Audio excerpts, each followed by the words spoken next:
Welcome to another episode of Cymatic Sociology. I am your trippy trip C, Cychadelic Cychopomp, Tahuti Hermes Trismegistus, aka Quetzalcoatl Callaway, chasing calls away from my space. And you are tapping into the root of the CymaTree so you can tune in to the mind of Mercury as we investigate a very spooky episode. This is a very spooky episode, and it's going to be split into multiple parts, and each part is just going to be spooky. All right, this is a scary episode, and this is a scary episode because we are addressing the realities of cloning.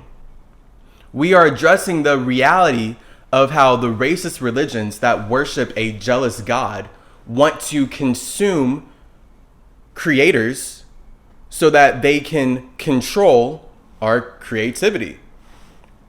So when we look at Dave Chappelle, for example, he's a creator that so many people love.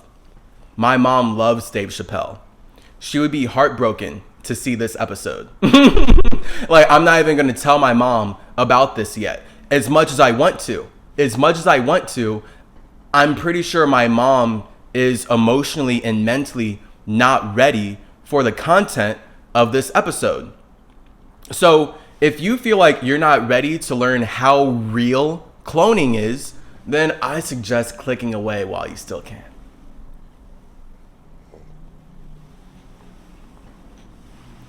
Now, if you want to know the truth, right? If you go so hard internally that you can handle the truth,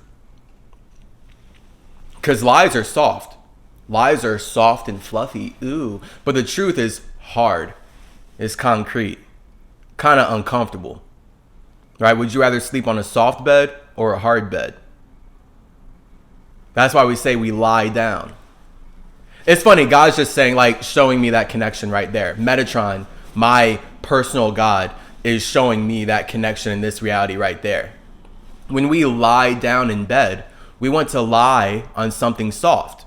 We don't want to lie on something hard. And that shows us that we as spirits, all of us as humans, spirits having a human experience, we are lying to ourselves to be comfortable. So anytime people believe a lie, it's so that they can feel comfortable. And when you believe this lie to feel comfortable, that's you making the bed that you're lying in. And that becomes your truth. Because once you go to sleep, now you're going to start connecting on that lie. You're going to start making that lie relatable. And this is how all religions make money. This is how everyone steals everything from Mercury so that they can use my truth to sell their lies.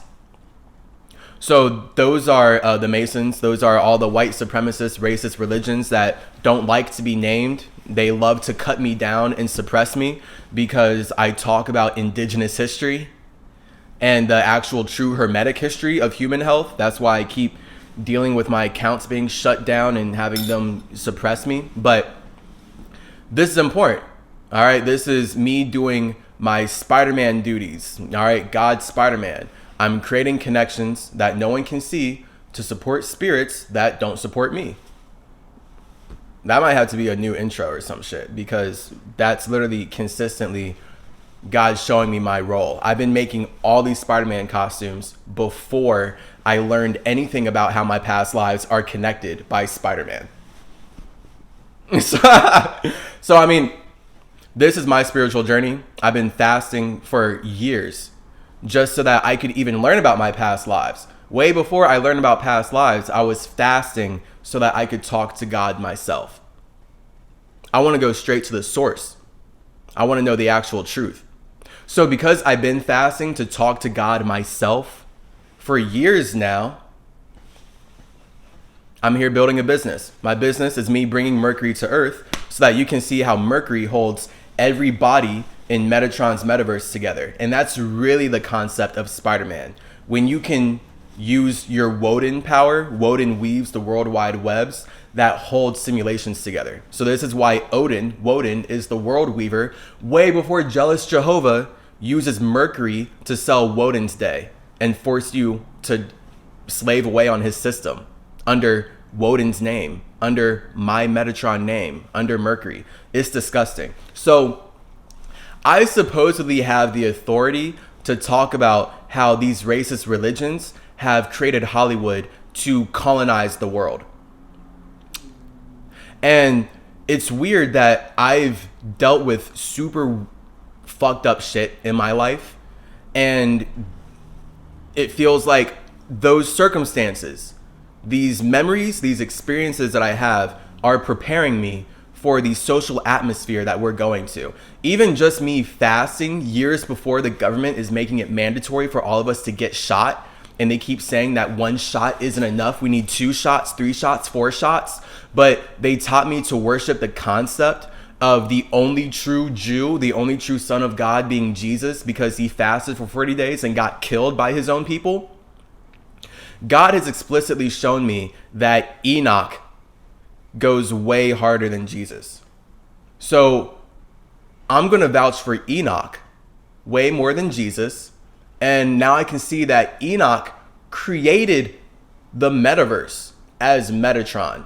Enoch transformed into Metatron to even create the metaverse. But really the metaverse was created before that. When Enoch came here, that was just him bringing Mercury to Earth. So when you look at Enoch's story and you see that unlike Jesus, right, he wasn't killed by his own people. He actually brought spells into reality. He wrote out all this magic so that Jews could worship the concept of building Zion, of building their new matrix. When you look at Matrix and you see the city of Zion, that's all stolen from me. It's all stolen from Enoch. It's all about Spider-Man supporting spirits that would never support him. All because he has the power to do so. So this is where we get Hermeticism. With great power comes great responsibility. Because I have the power to make this video, because I have the power to create connections that would not otherwise be created, I feel like it is my responsibility to do so. So this is your Spider-Man power. This is what God has shown me. Your Spider-Man power is your ability to create connections that no one would see. And that's how we all get here. The only reason I would identify by the name Chase is because I, as Spider-Man, created a connection that no one else could see. And now it is seen because when I was born, my godmom named me Chase.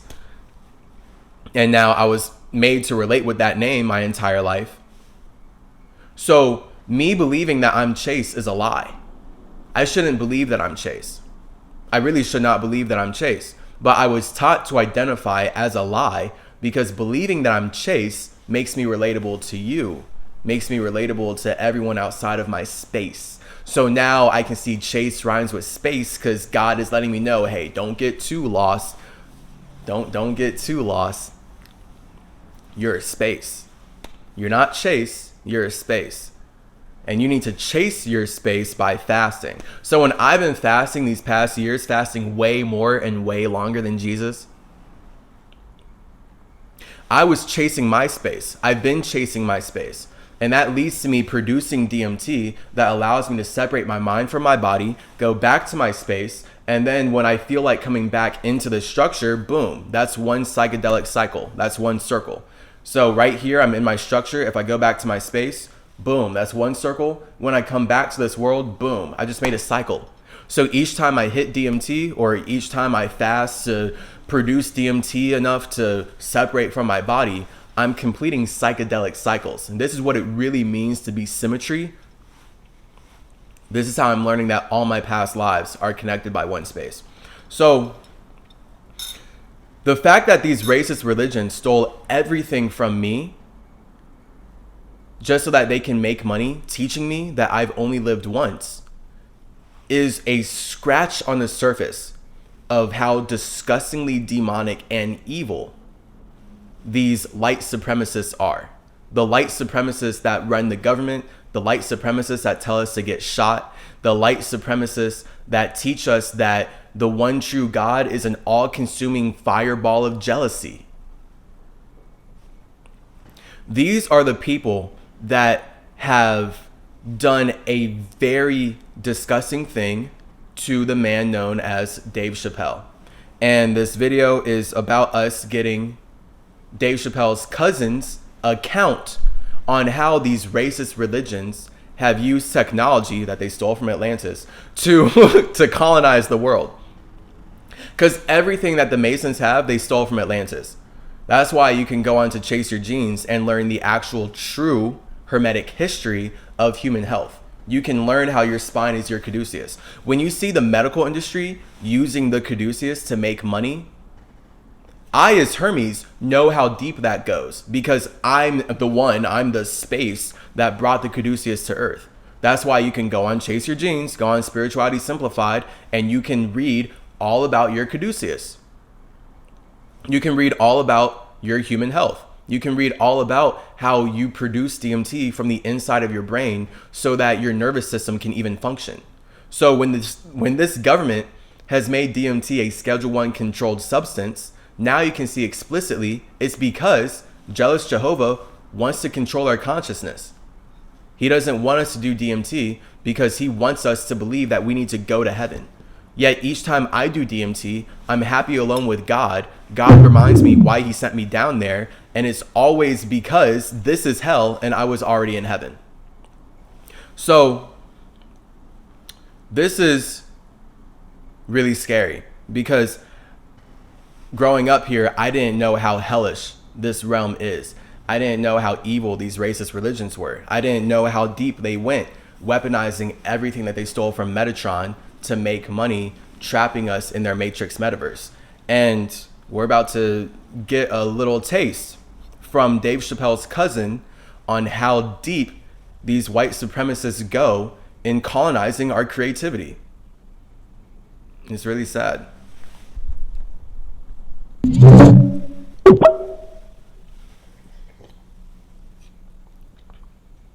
So this is important because what you're about to hear is in a real life account from Dave Chappelle's closest family member.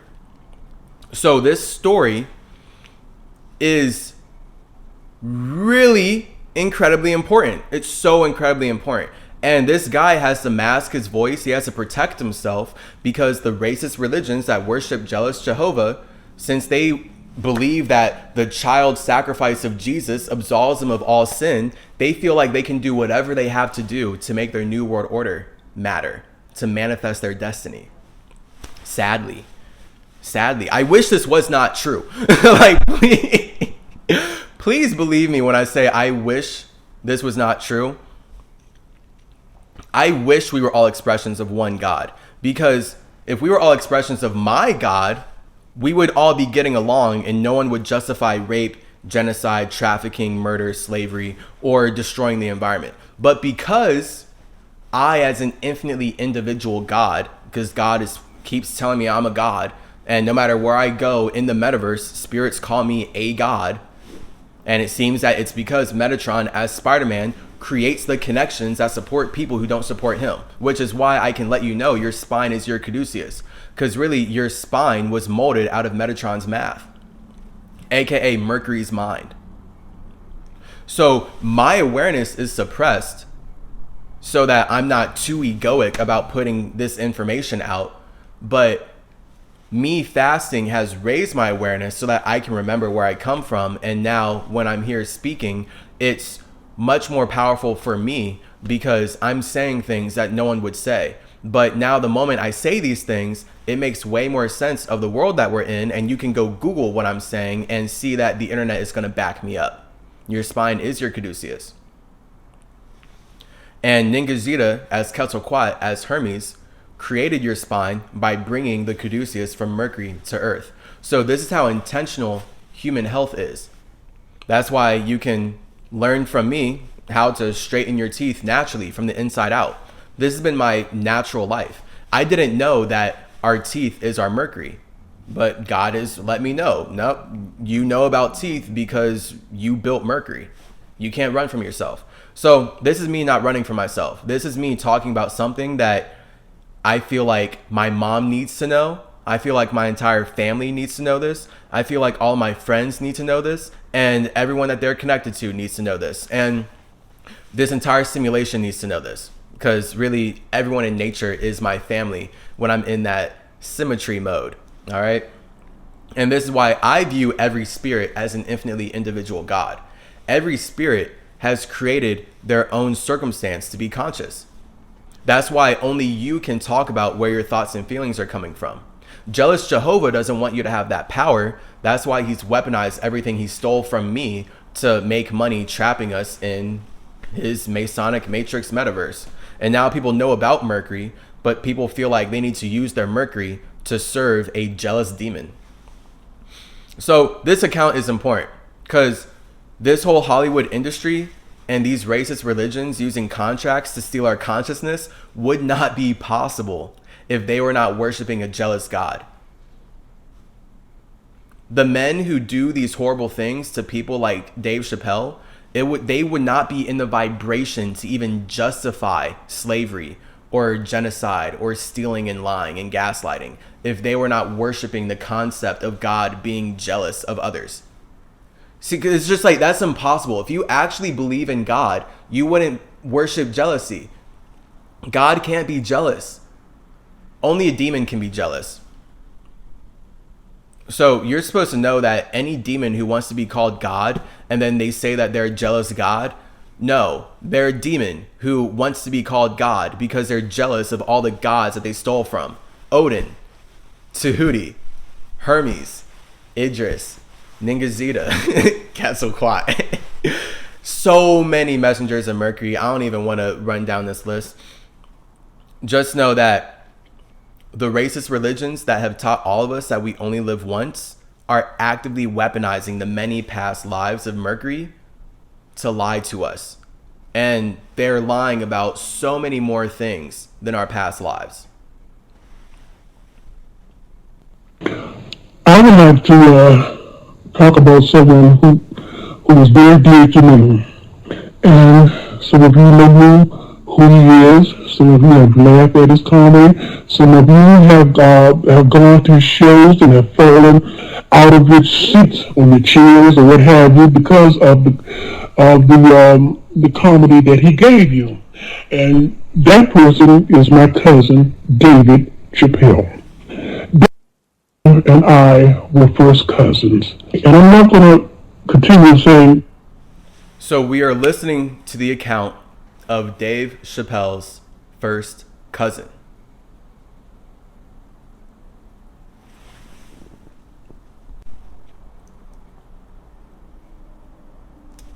David Chappelle, I'm going to use his first name because I've already introduced him and I as cousins, first cousins, and we are the Chappelles. Okay, David and I, we were very, very close. There were times when David and I would talk. I had a cell phone number and he had mine, and we would talk for hours on end. There was nothing that... I'm about to start crying. This is so sad. So again, this is Dave Chappelle's first cousin. They're best friends. They're like this, okay? So the real Dave Chappelle really loves his real cousin. The real Dave Chappelle really loves his real cousin. And there's a way that people who really love each other communicate and connect. So this is how we know that as we listen to this man, he's not lying, okay? Like, we can like go really deep, like, oh, he's lying about this and this, but we're going to see that this man is not lying about the real love that he had for his... I'm about to start crying. This shit's so evil. These racist religions that cut us down on meta platforms and teach us that we can't talk about their actions, but they can profit from taking the actions that hurt us. Like, so disgusting. Okay. David would not or could not tell me, and vice versa with me to him. I mean, David had lots of Chappelle family members, and he had lots of cousins. But, but somehow or another, David and I, we became very close as family, cousin members. And, and we we just felt comfortable around each other. David was my yin and I was his yang, or vice versa, as you know. So, this man, Dave Chappelle's cousin, he's literally saying Dave was his yin, he was Dave's yang, or the other way around, because the point is they balance each other out. That's what he's saying. He's saying that when he and Dave's energy comes together, they create a hermetically harmonious atmosphere where it's just love. It's just love, pure love, real family shit. Okay, so again, I don't think this guy's lying as we continue the story, because this real love that he and Dave have for each other, things shift and all of a sudden that love goes away. And that doesn't happen between souls. So we're having a conversation about the soul here. But we were very close. Spirituality. Okay, David was married to his wife Elaine, as some of you all may know. She was a Filipino. She is a Filipino, and his mother's name was, we called her Only Born, and he has a brother. His brother is named after David's father, William. He's a junior, and then David has a sister whose name is Felicia, and she is a full practicing Muslim. Well, David was he was a Muslim as well, and David had, him and his wife Elaine has two sons along with a daughter, and their names, I'm not going to give you out their names, but they have names of Muslims. So now, Dave Chappelle's family, practicing Muslim family, religious, but their spirituality is invested in that religion, Islam. That's the initial concept of what I'm going to, what I've said about the relationship that David and I have had together. Okay, now David loved his wife. He loved Elaine. He loved Elaine very much, and he loved his mother, especially after his father had died, because his mother was the only thing that he had that he could cherish at that time, even today.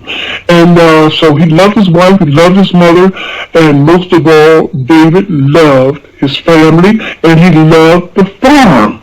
And as some of you may know, he has a farm in Dallas Springs, Ohio, and he has a special... I'm from Ohio. It's supposed to be super lit that Dave lives in Ohio. So this news is incredibly sad. Name for that farm, which I'm not going to discuss about, but he calls that farm a certain name. Now, and on that farm is acres and acres of land. And I'm telling you, David was a responsible person when it came to his wife, his children, his mother, his family, and particularly their farm. Okay. As some of you may know, David had the Chappelle comedy show. And David was doing good on that show. I mean, he was doing great. And David loved that show. David has always loved to make people laugh. And, laugh sometimes until your stomach hurts or tears. The Chappelle show is hilarious. We'll probably watch it for predictive programming. At this point, considering these racist religions wanted to take it from him, out your eyes. He was very, very funny. And David has always been a funny type person ever since the time he was a young boy. Much younger. And even when he would come to family reunions, he would always, he would be in the spotlight making the family laugh, just laugh. And this is something that he always wanted to be. A comedian, to make people laugh.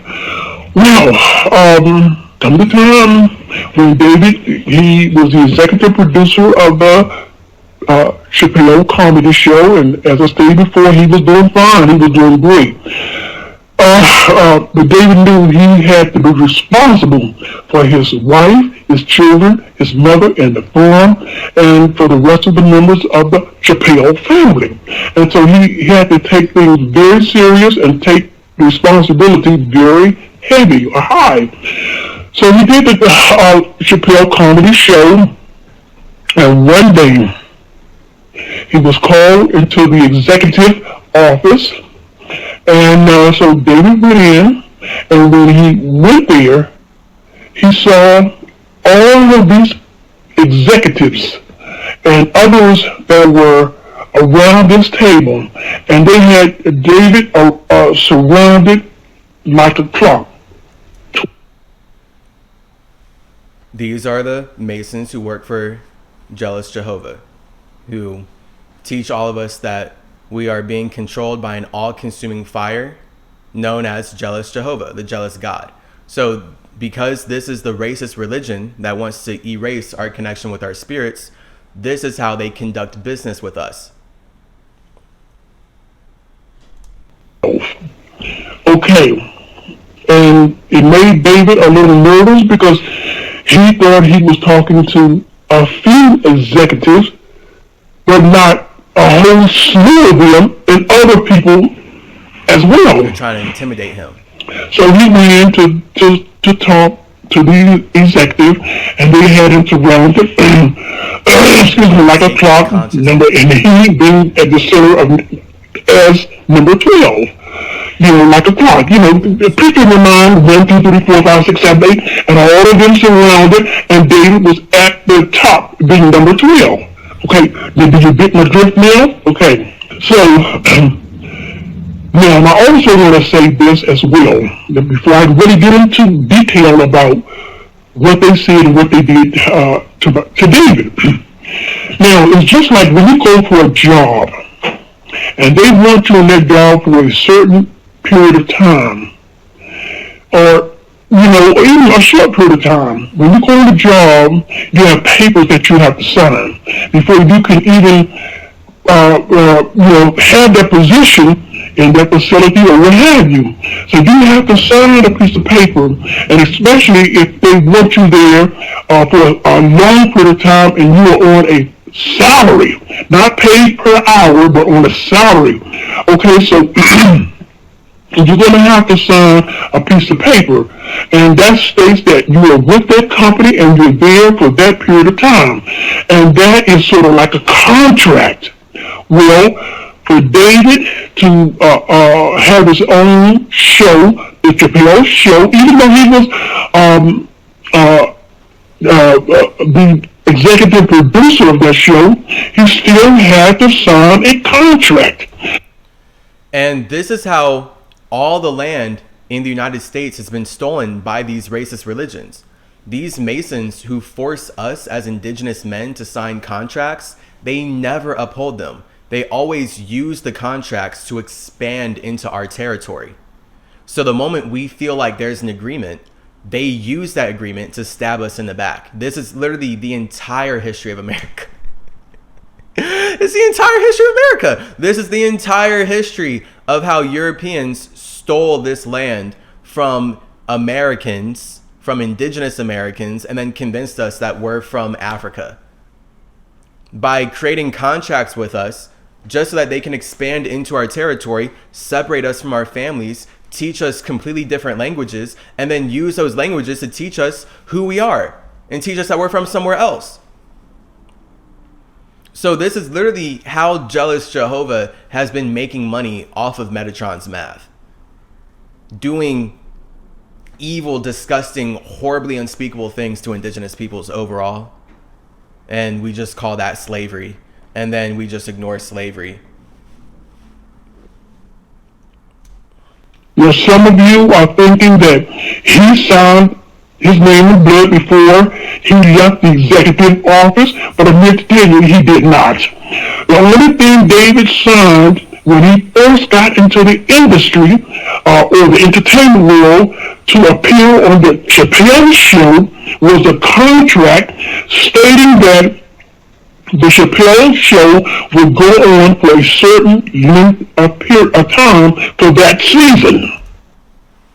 Dave Chappelle's cousin is explicitly saying that Dave did not sign his soul away to these racist religions. Okay, so they just expand. Jealous Jehovah uses his all-consuming fire to take what he wants. And the men who worship that concept are vehicles for slavery, for genocide, for trafficking children, for doing horrible things to everybody. It's sad. This is very sad, but this is literally their religious belief, racism. They believe that because one God created all of us, they can do whatever it takes to control our consciousness. And they're always justified. The Jews are always justified. Juice is always justified. You understand what I'm saying to you? But that's this language right here. So J is 10 because this is a Jewish language. And it's all about the J's bringing heaven to earth. That's why we're speaking English. Okay, so that's why J is 10. 10 is heaven. All right, K is 11. 11 is hell. So K is all about the KKK killing kids kindly. That's what I'm dealing with. That's what Dave's dealing with. That's what all these celebrities of color are dealing with. This is how the entire history of America was created by white people putting on KKK costumes so that they can kill kids kindly. And all those kids are the black kids and indigenous kids that they colonize and consume and cannibalize. And now they can use our creations to teach us that we're not creative and we need to serve jealous Jehovah. It's so crazy that I have to say this shit. I didn't think my life would lead up to me speaking like this. I didn't think me fasting and doing psychedelics would lead up to me speaking for Mercury and how all the messengers of Mercury are connected by one space. But again, this is me taking responsibility for my power. See something, say something type shit. And shout out everyone else on the internet, all right, because we make the internet. We create the internet every day. The internet does not exist without you, me, and everyone coming on and being Spider-Man, aka creating connections no one can see. Each time you make a social media post, you are being a version of Mercury. You're being a version of Spider-Man. You're creating connections no one can see and building a structure out of that. That's fire, water, air, earth. So this is why they changed Facebook to Metaverse, because they know that they stole it all from me. And they know that they're making the most money when they can use my energy in the biggest ways. And it's disgusting. It's sad. So that's why the KKK stole their name from Kukulkan, from Quetzalcoatl. And Quetzalcoatl, this is why the KKK, when they put on their costumes, they're like, we're grand wizards, we're Hermes Trismegistus, we can practice magic to manipulate people from behind closed doors, because that's their idea of magic overall. My magic is me manipulating myself. So that's the whole point of being a superhero in that way. Saving yourself. Not feeling like you have to save other people. Feeling like you need to save other people is where you get into feeling like you need to manipulate other people. That just gets you killed. When you can save yourself, you create circumstances where other people who want to save themselves can save themselves with you. And then you're going to start saving each other, but like on higher levels. So this is literally where we get like superheroes helping each other out. Right? You got to like be on a superhero mission to meet up with another superhero so that you can help each other. But if you both like weren't superheroes and you're just like everyday citizens, then you would have never started doing something where you could even create connections to change the world. So everyone's using their Spider-Man power to bring fire, water, air, and earth into metal that makes wood. And overall, that's you literally producing blood so that your flesh can grow. Okay, so this is me just bring our awareness to the fact that you are building your body right now. You are an organic being, unless you're a clone, unless you're just a metalloid with mercury spinning inside of you, conducting electricity, conducting synthetic chi to power your metallic muscles type shit. But most people are flesh and blood. Okay, so blood is your number 5, that's your metal. Flesh is your number 6, that's your wood. All right, so this is all Metatron's math. I'm bringing Mercury to Earth and showing you that they stole money from me. They stole the entire concept of money from me. So we need to know that all the technology that we have, Masons stole it from Atlantis and perverted it into lower vibrational shit. So now instead of flying cars, they have to destroy the environment to pave streets so that you can drive your car on wheels. That's very intentional. They don't want us to have flying cars. Atlantis created flying cars to protect the environment, to maintain the environment, to maintain homeostasis and allow the habitats that are naturally forming to keep doing what they're doing, because we respect consent. So Mercury respects consent. Masons clearly do not respect consent. That's why we had to do this video. Dave did not consent to creating the circumstance where he could be killed by racist religions that worship a jealous God. Then after that season was up, then he would sign another contract for the next season. I started going off on the KKK thing. When the KKK is practicing that magic shit, they specifically know that Hermes and Thoth is the same space that became Quetzalcoatl. They know that. So that's why they want to weaponize the energy of Quetzalcoatl and Hermes and think that they're grand wizards when they put on a costume. So when the police put on a costume to do what they wanted to do anyway, to steal this land and to instill terror and spread fear, which is why the first Hollywood movie is immortalizing the KKK, because it's about worshiping the police, stealing this land from black people. That's all them practicing their idea of being a dragon, literally. That's their idea of being Quetzalcoatl, of Kukulkan, of expressing their consciousness in a way that they can just separate everyone from a circumstance and create a whole new expansion on the universe. Because that's basically what dragons are about, where you spit fire so hard that you expand the universe in an entirely new conscious way. And that's all of us. We're all dragons when we're conscious.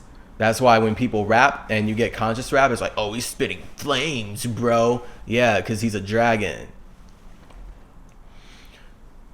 So just wanted to wrap that up, because that's the KKK stealing everything from Kukulkan so that they can express their consciousness and they can be dragons. And then they can teach you dragons aren't real, but they're trying to use the energy of a dragon through the police to play the KKK and steal everything from indigenous peoples and then get away with murder and appear like superheroes while doing so.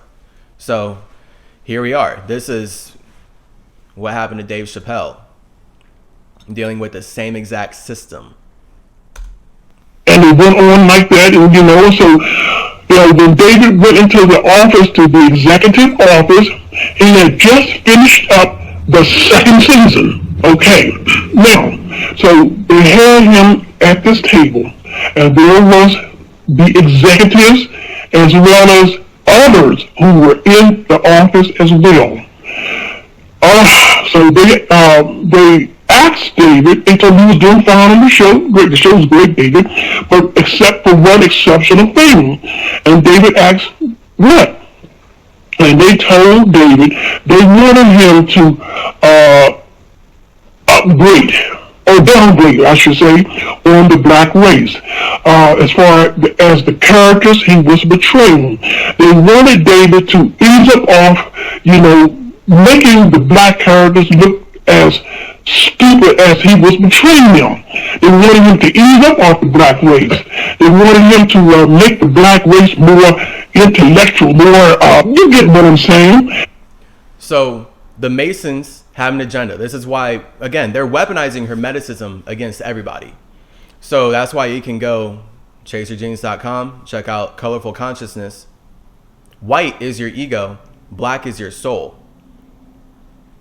So when these racist religions are forcing us to worship Abraham's covenant, that's them creating whiteness and blackness. When you see jealous Jehovah talking to Abraham, you're going to see that everyone who's supposed to be circumcised inside the house is considered white. And then everyone who's supposed to be owned by money, purchased through money, enslaved through money to serve jealous Jehovah and stay outside the house is black. So that's the entire foundation and subconscious starting point for slavery in America, and why they function slavery like that, and why it operated in that way. They worship this concept, Abraham's covenant. This is literally what they wrote for their racist religion. This is their entire point. So for Masons and for them, they want to use colors to erase our indigenous individuality, right? I'm not a black man. I'm Saponi Catawba Native American. But because I was taught to be black, to be lack my culture my entire life by the government, by the colonizers that cannibalize children, now they can teach me who I am. And now I'm supposed to identify as a black man, and then I serve their idea of, oh, I'm actually from over here. I'm actually from Africa. I'm not in my home. I don't have any earth to stand on. And then that's the whole point of that witchcraft, to make us believe that we don't have any earth to stand on. So we can't stand up for ourselves. So this is literally their subconscious way of making us feel like we have to be enslaved to this white supremacist government that does so many horrible things to make money every day. Wanting them to, to quit it. To quit, just hopping on the black race and making them look nonsense. Well, David said, to the executives and then some who were in the room, I don't understand what you're talking about. He said, because... So it's chess. It's about manipulating our emotions of white and black. If you identify as a white person, you get to live in your ego. If you identify as a black person, then you have to live in your soul. So now as a black person, you feel like you're subconsciously, contractually obligated to uphold the people that taught you what it means to be black. And those are always the right people. And really the right people, when we know that the right side of our spirit is feminine and the left side is masculine, and then really we get to see that black people are feminine and white people are masculine. White people are practicing this witchcraft of taking black people's place. So now by saying that they're the right people, they're really saying that they're the dark people, but they want to appear white. So it's like this whole thing, like they're right, but they're white and they're right. So now black is whack, or black is lack, or black is other. And in general, any color is other. So now white people say that they're right and all people of color are other. And God created those other people to serve Abraham's covenant. So now they're going to do all these disgusting, horrible things every day, all day to attack us and consume our energy and chase our creativity so that they can colonize it and make money off of it for themselves. And they get to be seen as the right people, the white people. So we're all the right people. That's the point. Your ego is your whiteness. When you're alone in your space, be a white person. Boom, you're a right person. You're an awesome person. And that's basically just you practicing this witchcraft of realizing that white and black doesn't matter without your mind. And now we don't get lost in colors. Okay, so that's what colorful consciousness is meant to do. Get everyone out of that. Realize that we can identify as any color because our minds are rainbows.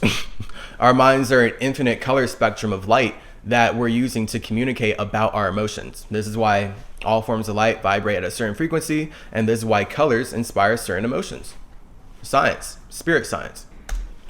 I do. So that's the point of white and black. The fact that jealous Jehovah has not taught us any of this, and I have to learn this for myself, shows me that I have been being lied to. I've been lied to my entire life by a very disgusting, evil government that already stole everything from me because they know that I was already right.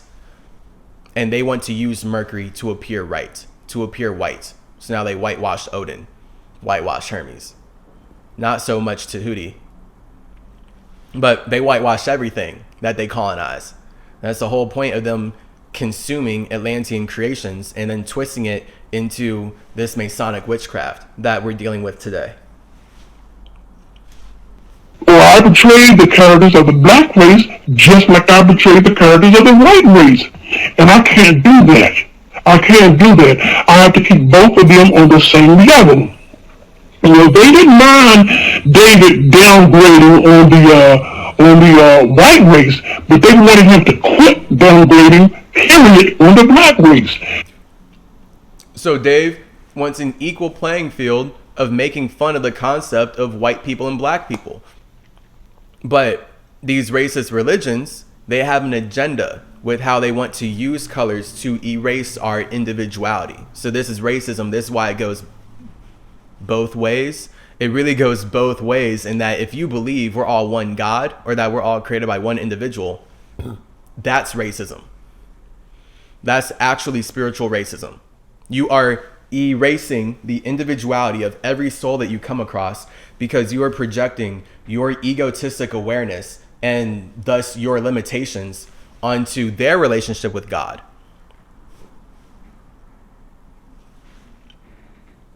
So everyone's relationship with God is personal. The moment you feel like you can use your religion to teach someone who they are, you're practicing racism.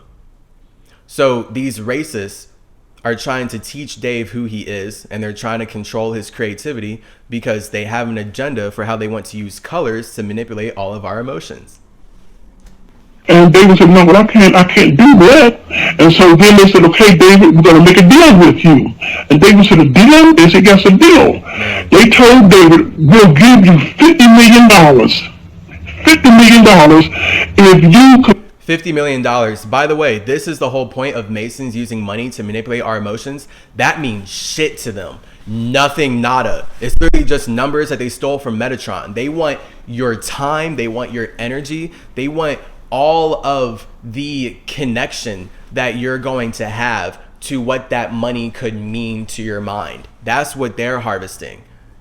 But that money means nothing to them. That's why they use the banking system to steal this land and then make infinite money off of stealing everything that they stole in this land, perverting all the resources into their own shit and cutting the people that they stole it from out of the equation. Indigenous cultures, Native Americans. This is very sad. Come and join our team and be a part of us and this and that and they told us some other things which I'm not going to discuss, but you can rest assured the things that they said to David to tell him what he could do and what he couldn't do and this and that, and then the torture that they had and the pressure that they put pressure on this man, on David at that time of the meeting. Okay, and David said, no, well, if I accept Rapist. $1 million from you, what will my fans think? And they said to David this, well, your fans already think that you are a crack addict from the characters that you betray. You know. Racist. See this? So these are the white supremacists that use money to consume black people.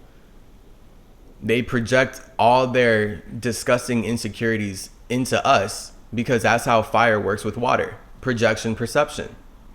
They project their problems so that we can perceive their desires.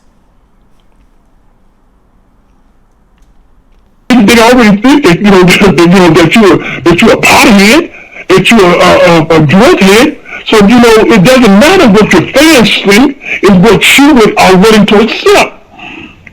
And then they went on to put the pressure on him once more. And David, he said, no. I I can't accept it. I can't accept the 50 million, and I cannot stop portraying the black race as the same as the white race. No, I can't do it. I can't. You don't want me to stop making the black race look foolish, but just continue. No, I can't do it. I have to treat the characters that I portray. It has to be on an equal level. You have to understand, David wasn't trying to make the black race look foolish. The only thing that he was doing comedy, just like Richard Pryor, just like Bernie Mac, just like any other top comedian of long ago and today, Red Fox. He wasn't, because David knew he was a black man.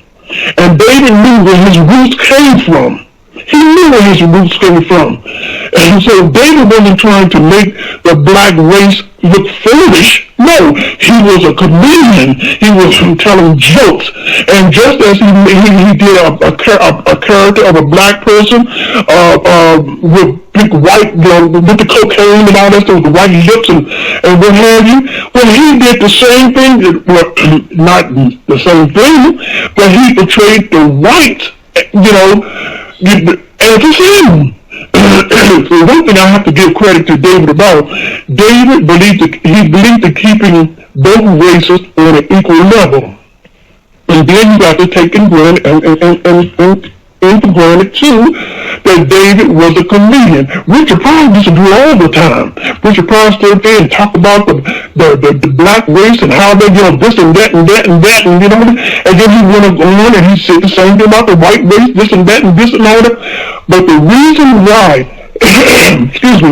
the reason why they wanted David to quit being or quit having the blacks to be foolish in the roles or the characters that he was playing was because at that time they knew, they had gotten word of that eventually there was going to be a black man to be ushered in as our new president. Notice that white people are so racist that Obama being half black and half white makes him a black man. He can't be a white man. This is why white people have the one drop rule, because their genes are recessive, and when they mix their genes with a person of color, they lose that essence that makes them white. So they have to be extra racist. They have to be extra racist. They're not going to consider a man who is half black and half white. That man is always considered black. And they wanted people all over to think that, that black people were not this way and black people were not that way, because they were ushering in Obama. That's why they wanted, and David, he wasn't for that. Okay. So David told these executives, David told these executives, he said, well, let me think about this thing for a while. He said, because I can't give you an answer right now. He said, because all that you have said to me, is something where I got to think about. He said, I just can't give you an answer right now. And so with that, when David left out of that office, David called me. Now, I don't know whether he called his brother William or not. I don't know anything about that. When David called me and told me everything that they said to him in the executive office, David told me everything from A to Z. And what David told me, it caused me to get a headache. If I had been in that room, all that Latin legal babble. Literally, these racist religions that worship jealous Jehovah babble, just so that they can build up a tower, a fake contract tower that they make you agree to, all with the intention of destroying it and killing you in the process. This is how Christians and the religions and people that created Christianity do business, fundamentally. Sadly. And it would have scared the hell out of me because it, in fact, scared the hell out of David Chappelle. And David told me, upon talking to me, he said, "Cuz, I got to go." And I said, "You got to go?" He said, "Yes, I got to get out of here." I said, "David, out of here where?" He said, "I'm going to Africa." And he said, I said, "Well, David, you're going to Africa." He said, "I got to get my hair clear. I got this thing." He said, I just have to have my own peace of mind." And I said, "Well, have you told?" He said, "Well, what about Elaine, David?" He said, "Well, I'll deal with Elaine. I'll call Elaine later." He said, "But right now, I got to go." Now, and I found out later, the only person that David had told of going to Africa was me, his brother William, and I think there was a possibility that it was Neil Brennan. And there's a highly thinkable on that. So David went on, and when I told David before our conversation, I said, "David, you go and do what you have to do." And I said, "But let me know when you get back in town." Okay. Some of you ask, why did he go to Africa? Because David was a practicing Muslim. And David went to Africa because he knew his faith was over there, his faith. And he knew that practicing Muslims was over there, and they would guide him or steer him in the right direction. Because his sister was and is today a practicing Muslim. Now, I want to remind you that when David went to Africa, where he was going, no one knew him, because David told him the telephone, he said, "Now, cuz when I'm going," he said, "when I'm going, no one knows me." He said, I hope they don't, cuz, I hope they don't." He said, "I'm going there because I realize and I understand that there are Muslims over there." He said, "But I don't know them and they don't know me."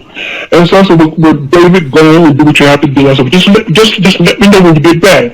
So that's what David did. He went on, and while David was away, I received phone calls. Now, I don't know whether David's brother William received any phone calls, because David's brother William, him and I, we were not as close as David and I were. Me and David, we were tight, we were as cousins. And so, but I know I received phone calls asking, "Have you seen David? Do you know where David is?" Even on the street, people would ask me, "Yeah, this David, he's going here, David Chappelle, he's going here. Do you know where he's at?" And I knew where David was, but I could not tell anyone, because I told David during our conversation that I would never tell anyone unless he told me to tell them. And he told me on the telephone, because I want you to not let anyone know where I'm going. And I reminded him, "David, what about Elaine?" He said, I'll call Elaine later on." He said, "But right now I got to go." So no one knew where David was. No one. Okay, and I knew that after what David had told me about the meeting with the executives, that I felt really good that David got the hell away. David went away to Africa. Stayed there for a while. When David got ready to come back, David called me and said, "Cuz, I'm back in town." Well, he let his wife know, and everything was fine there. And David when he called me, he told me, he said, "I'm out of the entertainment world. I don't really do comedy on television anymore." He said, I'm finished already. I'm finished. Wow. Okay. So whatever babble they were throwing out scared him so deeply, he left the country without telling his wife, and after clearing his head, decided he did not want to be in the entertainment world anymore. He wanted to get rid of that whole show. He's done doing shit on TV. He doesn't want to be involved with the racist religions that are trying to force him to sign a contract that they're definitely not going to uphold. That's sad. I said, Dave, are you sure? He said, yeah, I'm done. I'm done with being on television, doing comedy. He said, what I want to go back to is doing comedy at the, like the, at local comedy places. And I said, well, David, are you sure it's what you, he said, yeah, because he said, I have enough money to take care of my family and my farm and my mother and people in my family. He said, but I just don't want to do any comedy on television. So, I'm done. And so I'll just do the local comedy at comedy clubs. So I said, okay, David. I said, well, I'm not. So whatever they told him literally inspired him, just truly inspired him to give up, completely give up the entertainment industry. He wants to go back to relating with real people. Oh, look at that. He wants to go relate with real people. So this is the real Dave Chappelle saying that he wants to go relate with real people. He doesn't want to sign the contract that these racist religions are trying to make him sign. And they're pressing him really hard to try and make him agree to this treaty, to make him sign this new deal, this good deal. The Europeans love to introduce good deals so that they can steal the consciousness of indigenous peoples and steal all of our creations. Cannibalize our children. So he literally, as the real Dave Chappelle, calls his other half, I'm just gonna say, right? Like his best, like his other bro, but I just want to say his other half because Dave Chappelle's cousin says that he's a yin to his yang. So Dave Chappelle calls his other half, not his wife, but his twin flame or just whatever, in this case, soulmate. The point is they're super close. We don't have to put extra names on it. But the yin to his yang, Dave Chappelle calls up the yin to his yang, which, yeah, this guy would be the yin because he's on the inside.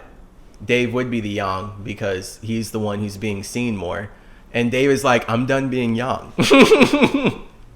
I don't want to be projected out on TV anymore. I want to go back in. I want to be more feminine. I want to connect with the people that I can truly relate with. I don't want to just be out here and be seen by a bunch of crazy ass cannibalistic motherfuckers. Literally, like, this is what he's dealing with. And this is the real Dave Chappelle telling this to his real cousin. He does not want to be on network television anymore. He does not want to be in Hollywood anymore. All because of whatever babble those lawyers were legally projecting for him to agree to.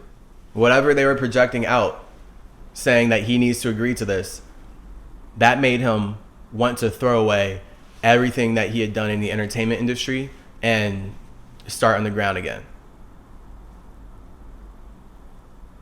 That sounds pretty meaningful. They must have said some really scary shit.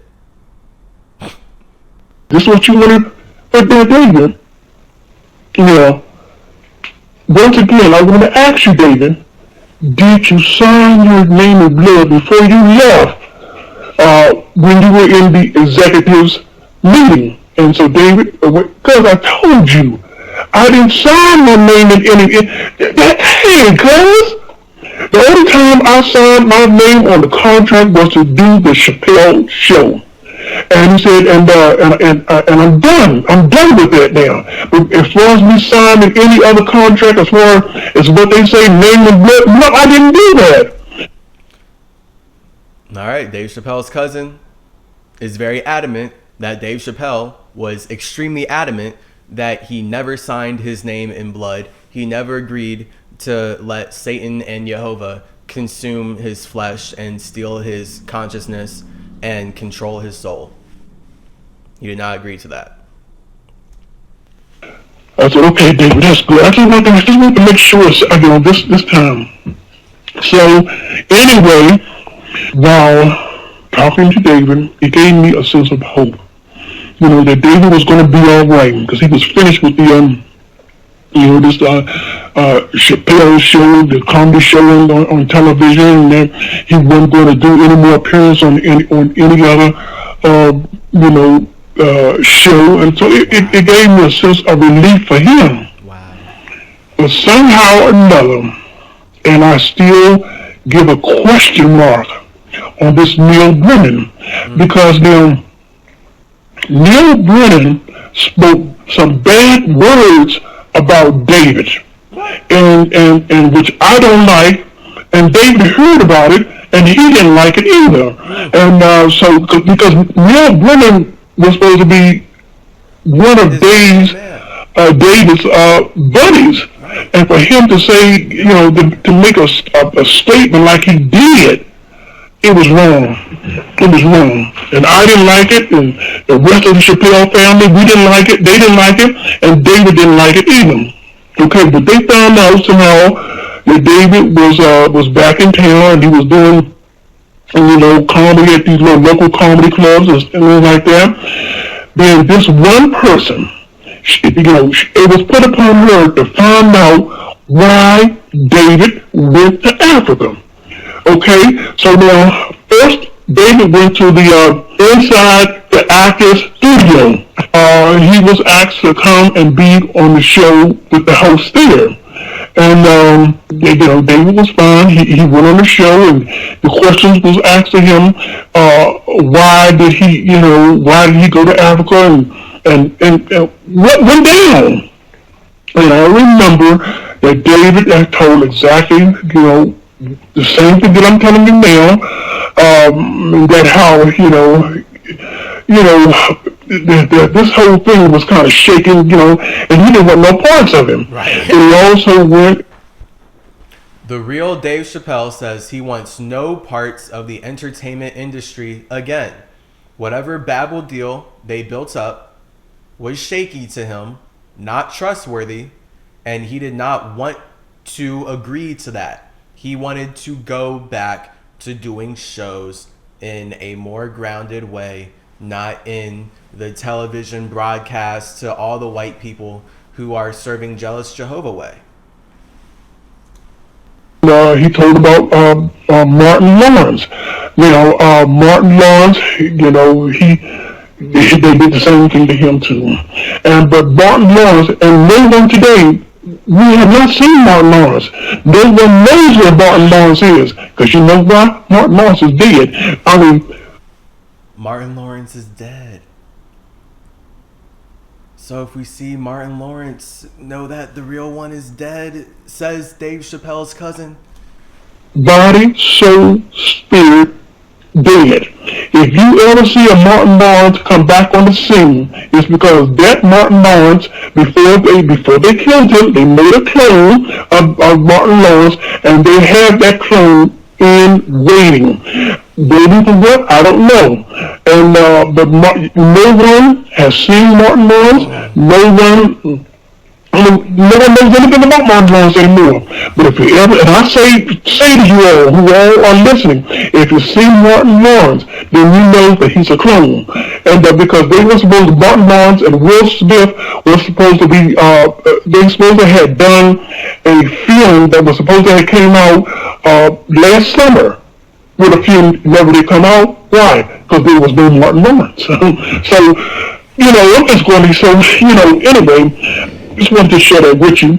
But Dave Chappelle went on stage with, and was in the audience. It was a group of young people there who were interested in becoming comedians or becoming actors or what have you. And Dave went there to tell them about the business, about the Illuminati, because David felt that what they had said to him in the executive office, he wanted people to know what was going on, just as Martin Lawrence wanted people to know. Just okay. So Dave Chappelle wanted to blow the horn. Whatever contract stuff they were presenting to him, It was so shady and fucked up. He felt like the general public deserved to know the secrets behind the entertainment industry. Martin Lawrence as well. And now they're both gone, according to Dave Chappelle's cousin. As Britney Spears wanted people to know, just as some of the stars here today want people to know about the Illuminati. So that's what David did. David wanted people to know what they were doing to him and what they were all about. So this is the cult that creates the culture of Hollywood. All cultures are created by cults. That's why you can't spell culture without cult. It's cult and then So all the are the people who are outside the cult. But the culture itself is created by a cult. So there's a cult behind Christmas. That's Satan. That's literally why Santa is Satan. You know, that's the cult behind Christmas. The cult behind Hollywood, there's a good amount, because really it's about the cults behind the banking system. But again, they stole math from Metatron so that they can make sense of their chaotic ass white supremacist emotions. So they're really evil to each other behind closed doors for money. So they're only going to be more evil to us because we're not in their business. They get along by using the ideas they stole from me to stabilize their chaos, which is basically why I'm dealing with cults and why I've been summoned here in the first place. So God has shown me this is so fucking real. Like, this is like not a no-brainer to me. Like, this is a no-brainer to me. Like, based on my life and my personal experience with cults, yeah, this is why, yeah, I'm supposed to do this video. This is why we're bringing Mercury to Earth. So this is what he said on the stage. So he told them, to make sure that was a sure thing for them to do, to go into, if he warned them, okay? And then the next person, and when I talked to David, I said, David, you should not go there, you should not go there, you should not go there. Woo! All right. That's going to be it for this segment. There's going to be multiple parts. I think it'll be 3 parts. We'll see. But we'll pick this right up in the next segment of this episode. So, see you later. See you soon. Taking a break, whatever, do what you got to do. But we're about to continue. Yeah.